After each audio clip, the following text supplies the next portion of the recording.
Alrighty, so we'll shoot a little video here, a little quick one. I had the G 372 XP out today. I got my good cannon bar on there, a new C83 chain. She's running good. Since I put the new carburetor on there, the OEM carburetor, the Walbro, she ran great. So I don't have any complaints. But the guy I'm building it for, Miles, he asked me if I can build one of these rowdy pipes for him. So I told him sure. So I went down to the welder. I made a video today in Willie's shop there, and it's really nice what he has. You know, that machine can bang these things out like very, very quickly. So right now, I got a couple templates here. Here's one that's going to go on Miles's saw. Now this, even though it's a 372, the gasket is different.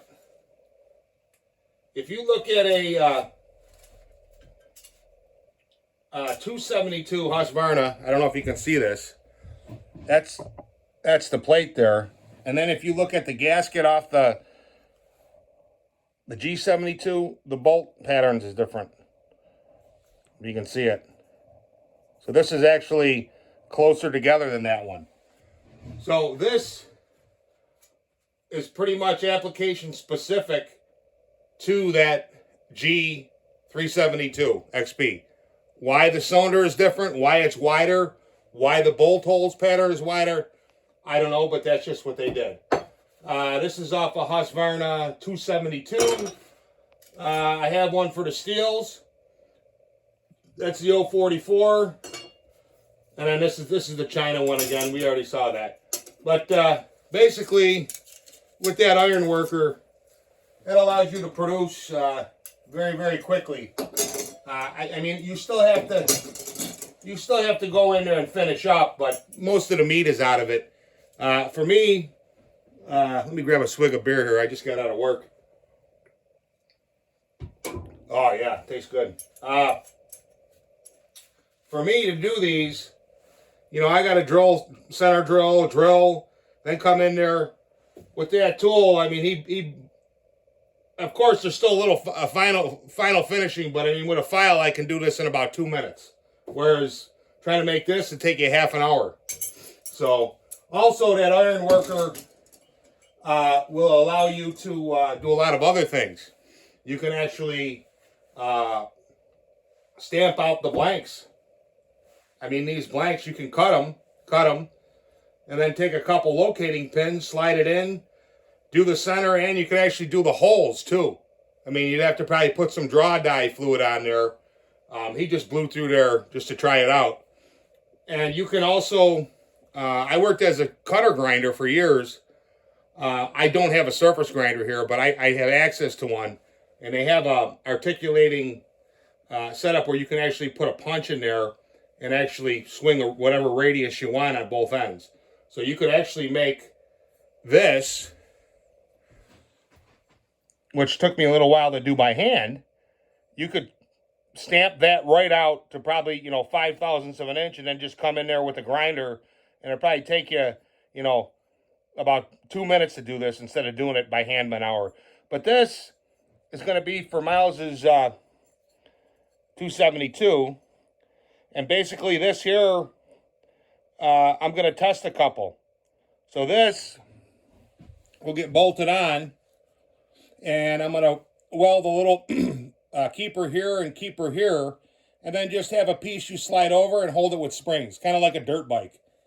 And then you can try different configurations.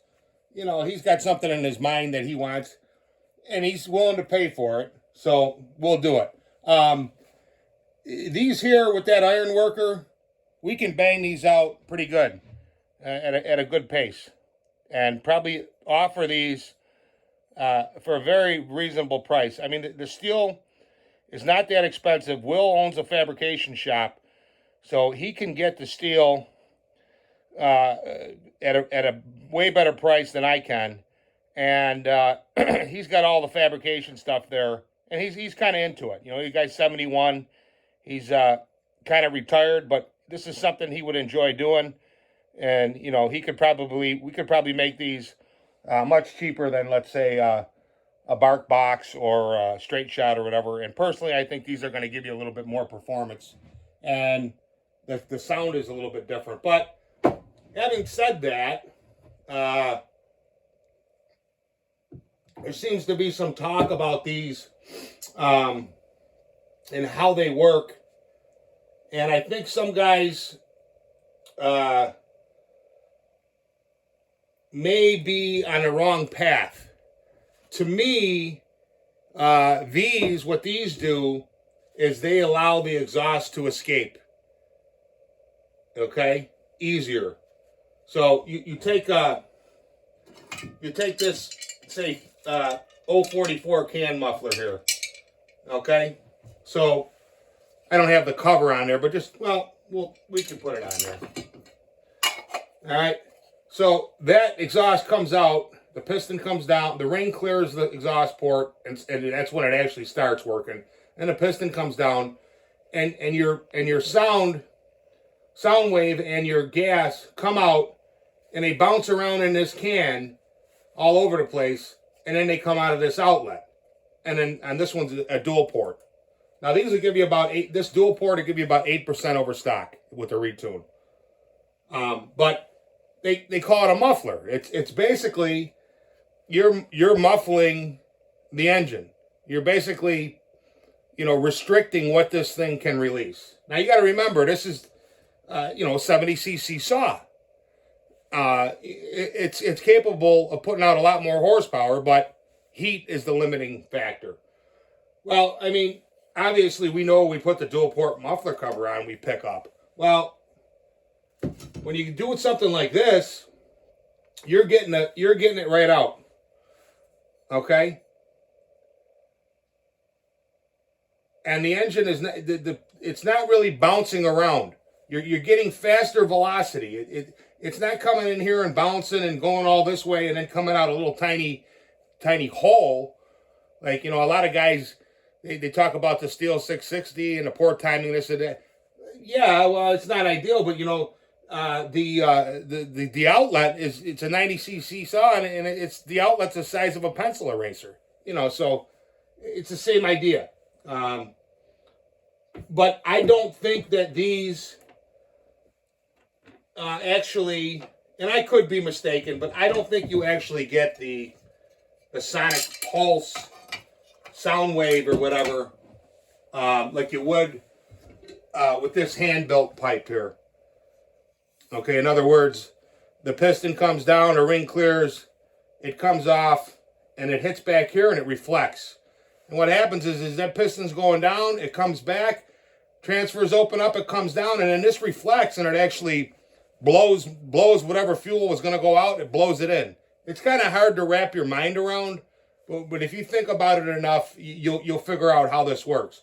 Now, I don't know how, let's see here, we got probably about 20 inches or so, somewhere around there from where it comes to where this cone is. So you would need basically 20 inches to get the supercharging effect. This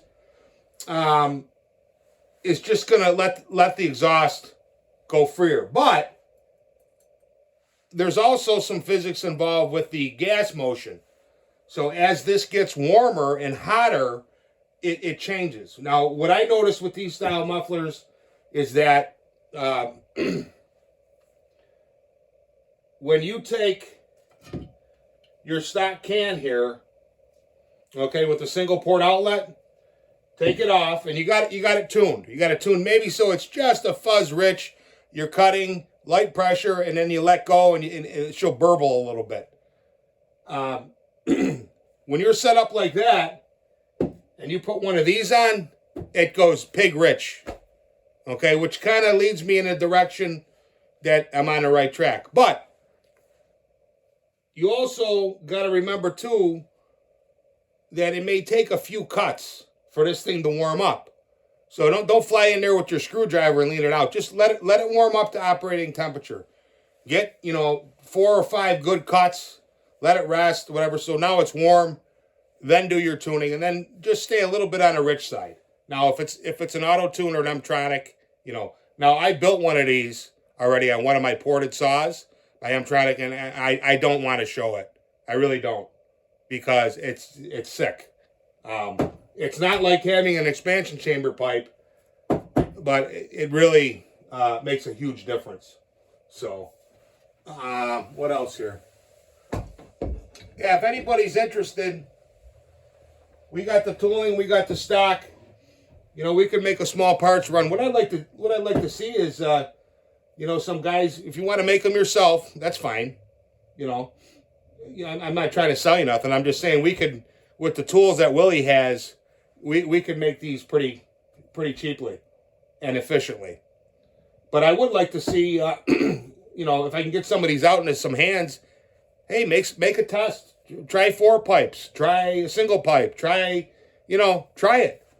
And with this system here, if I make them like this, you can make the other half, slide it on and hold it with springs, pop these springs off and say, I really don't like this. And rather than having to manufacture the whole thing over, you just got the base here.